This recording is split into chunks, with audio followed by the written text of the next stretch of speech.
इयत्ता 5वी विषय मराठी.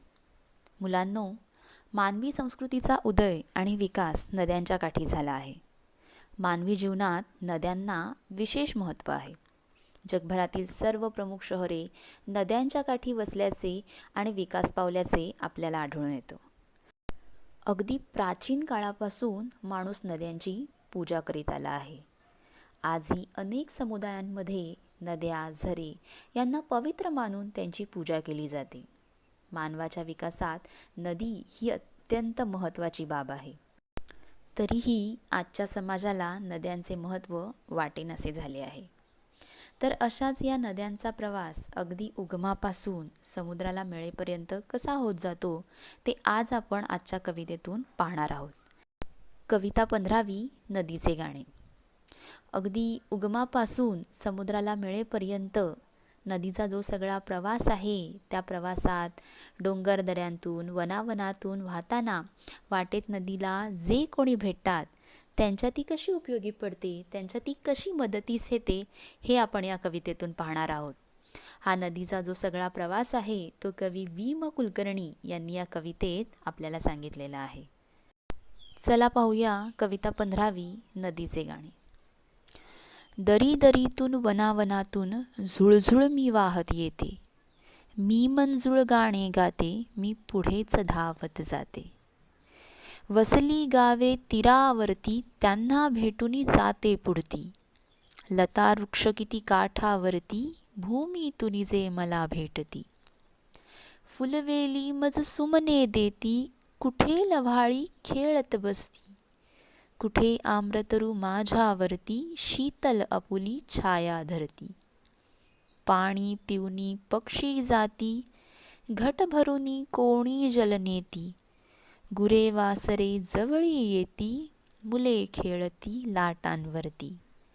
मी कोणाची मी सर्वांची, बांधुनी मज नेणाऱ्यांची. जेथे जाईन तेथे फुलवीन, बाग मनोहर आनंदाची. तर असे हे नदीचे गाणे. कवी वि. म. कुलकर्णी यांनी या कवितेतून नदीचा प्रवास आपल्याला सांगितलेला आहे. आणि वाटेत नदीला भेटणाऱ्या ज्या सगळ्या गोष्टी आहेत त्या गोष्टी नदीशी कशा प्रकारे जुळवून घेतात ते आपण या कवितेतून पाहत आहोत. तर नदी म्हणते, दरी दरीतून वनावनातून झुळझुळ मी वाहत येते. नदी डोंगर दऱ्यांतून वनावनातून वाहत वाहत पुढे येत आहे. नदी म्हणतीये, मी मंजूळ गाणे गाते, मी पुढेच धावत जाते. जो काही नदीच्या प्रवाहाचा झुळझुळ असा आवाज आहे ते नदीचं मंजूळ गाणं आहे. मंजूळ म्हणजेच गोड, ऐकावयास मधुर. असं मंजूळ गाणं गात ही नदी पुढे पुढे धावत जात आहे. नदी पुढे म्हणते, वसली गावे तीरावरती, त्यांना भेटून जाते पुढती. तीर म्हणजेच नदीचा काठ आणि या नदीच्या काठावर अनेक गावे वसलेली आहेत. या गावांना भेटून नदी पुढे जात आहे. नदी पुढे म्हणते, लता वृक्ष किती काठावरती, भूमीतून जे मला भेटती. नदीच्या तीरावर वसलेल्या गावांशिवाय अनेक लता वृक्ष, लता म्हणजेच वेली आणि वृक्ष म्हणजेच झाड आणि भूमी म्हणजेच जमीन. तर अशा प्रकारे नदीकाठावरील जमिनीत वाढलेले लता वृक्षही या प्रवासात नदीला भेटतात. नदी पुढे म्हणते, फुलवेली मज सुमने देती, कुठे लव्हाळी खेळत बसती. फुलवेली नदीस सुमने देत आहेत. सुमने म्हणजेच फुले. तर कुठे लव्हाळी खेळत बसते. लव्हाळी म्हणजेच नदीच्या पाण्यात किंवा पाण्यावर वाढणाऱ्या वनस्पती. तर अशा या पाण्यावर तरंगणाऱ्या, पाण्यात वाढणारी ही जी काही लव्हाळी आहे ही कुठे कुठे खेळत बसलेली आहे. तर नदीकाठी वाढलेल्या फुलवेली तिला सुमने देत आहेत. नदी पुढे म्हणते, कुठे आम्रतरू माझ्यावरती, शीतल आपुली छाया धरती. तरु म्हणजेच झाड आणि आम्र म्हणजेच आंब्याचे झाड. तर असे नदीकाठी वाढलेले जे आम्रतरू आहेत, आंब्याची झाडं जी काही आहेत ती नदीवर शीतल आपली छाया धरत आहेत. शीतल म्हणजे थंड अशी थंडगार छाया सावली नदीच्या प्रवाहावर हे आम्रतरू धरत आहेत. तर अशी सगळ्यांची भेट घेत नदी पुढे पुढे जात आहेत. नदी पुढे म्हणते, पाणी पिऊनी पक्षी जाती, घट भरुनी कोणी जलनेती. तहानलेले पक्षी जे काही आहेत तेही पाणी पिऊन जात आहेत. तर नदी काठावर पाणी भरण्यास आलेल्या स्त्रिया ज्या काही आहेत त्याही घट म्हणजेच मातीचे घडे माठ भरून आपल्या दैनंदिन कामासाठी पाणी घेऊन घरी जात आहेत. तर अशी सगळ्यांची गरज पूर्ण करणारी ही नदी. नदी पुढे म्हणते, गुरे वासरे जवळी येती. तहानलेली जी काही गुरे वासरे आहेत तीही पाणी पिण्यास नदी काठावर येत आहेत आणि आपली तहान भागवत आहेत.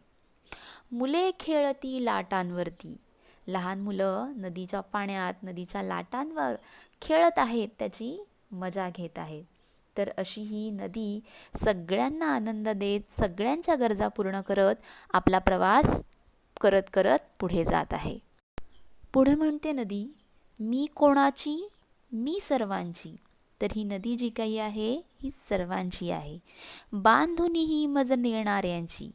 नदीवर जे बांध घालणारे आहेत, धरणं बांधून नदीचे पाणी अडवणारे आहेत, त्यांची देखील ही नदी आहे. त्यांच्याही गरजा ती पूर्ण करते. नदी पुढे म्हणते, जेथे जाईन तेथे फुलवीन बाग मनोहर आनंदाची. जेथे जेथे ही नदी जाणार आहे तेथे तेथे ही आनंदाची मनोहर बाग फुलवणार आहे. मनोहर म्हणजे सुंदर, मोहक, सगळ्यांना आनंद देत ती पुढे पुढे जाणार आहे. जे कोणी नदीच्या सहवासात येणार आहेत त्या सगळ्यांना ती आनंद देणार आहे. तर अशी ही नदी आणि तिचे गाणे आणि तिचा हा सगळा प्रवास. तिच्या या प्रवासात तिला भेटणाऱ्या सगळ्यांना ती आनंद देते आणि तिचा प्रवास पूर्ण करत असते. तर अशा प्रकारे कवी वि. म. कुलकर्णी यांनी सांगितलेले नदीचे गाणे आपण अभ्यासलेले आहे. या कवितेवर आधारित जे प्रश्न आहेत त्या प्रश्नांची देखील उत्तरे आपण लिहिणार आहोत. प्रश्न पहिला, एका वाक्यात उत्तरे लिहा. अ, मंजूळ गाणे कोण गाते. तर आपण पाहिले ही नदी जी काही आहे दरी दरीतून वनावनातून झुळझुळ वाहत येते आणि ती मंजूळ गाणे गाते. म्हणून या प्रश्नाचं उत्तर आहे मंजूळ गाणे नदी गात आहे. पुढे आ, गावे कोठे वसली आहेत. नदी म्हणते, वसली गावे तीरावरती, त्यांना भेटूनी जाते पुढती. तीर म्हणजेच नदीचा काठ. तर या प्रश्नाचं उत्तर आहे गावे जी काही आहे ती नदीच्या काठावर नदीच्या तीरावर वसलेली आहेत. पुढे ई प्रश्न, नदीवर शीतल छाया कोण धरते. आपण पाहिलं नदीच्या या प्रवासात तिला अनेक जण भेटत आहेत. तिच्या या प्रवासात तिला अनेक झाडे वेली भेटत आहेत आणि या झाडांपैकी जे आम्रतरू आहेत ते आपली शीतल छाया नदीवर धरत आहेत. म्हणून या प्रश्नाचं उत्तर आहे नदीवर शीतल छाया आम्रतरू धरते. आम्रतरू म्हणजेच आंब्याची झाडे. पुढे ई प्रश्न, नदी जेथे जाईल तेथे काय करेल. तर नदीचा प्रवास आपण पाहिला ती प्रत्येकाच्या मदतीस येते, प्रत्येकाच्या गरजा पूर्ण करते आणि म्हणून शेवटी नदीने म्हटलेले आहे की मी सर्वांची आहे, मी जेथे जेथे जाईन तेथे तेथे आनंदाची मनोहर बाग फुलवेन. म्हणून या प्रश्नाचं उत्तर आहे नदी जेथे जाईल तेथे आनंदाची मनोहर बाग फुलवणार आहे. पुढे प्रश्न दुसरा, कवितेतील कडव्यांच्या ओळी पूर्ण करा. फुलवेली मज डॅश देती, कुठे डॅश खेळत बसती, कुठे डॅश माझ्यावरती, डॅश आपुली छाया धरती. तर हे कडवे आपल्याला दिसते कवितेमध्ये आणि ते कडवे आपण पूर्ण करतोय. फुलवेली मज सुमने देती, कुठे लव्हाळी खेळत बसती, कुठे आम्रतरू माझ्यावरती, शीतल आपुली छाया धरती. तर अशा प्रकारे प्रश्न दुसरा आपण पूर्ण केलेला आहे. त्यानंतर प्रश्न तिसरा, जोड्या जुळवा. अ गट आणि ब गट यांच्या आपल्याला जोड्या जुळवायच्या आहेत. अ गटात आहे झुळझुळ, दुसरा आहे मंजूळ आणि तिसरा आहे शीतल. तर या गोष्टी काय आहेत हे आपण ब गटात शोधून मिळणार आहोत. आणि ब गटात दिलेले आहे गाणे, छाया आणि पाणी. तर पाहूया, झुळझुळ. झुळझुळ काय आहे? तर पाणी आहे. म्हणून झुळझुळ पाणी. मंजूळ गाणे आणि शीतल छाया. तर अशा प्रकारे हा स्वाध्याय आणि ही कविता आपण पूर्ण केलेली आहे. धन्यवाद.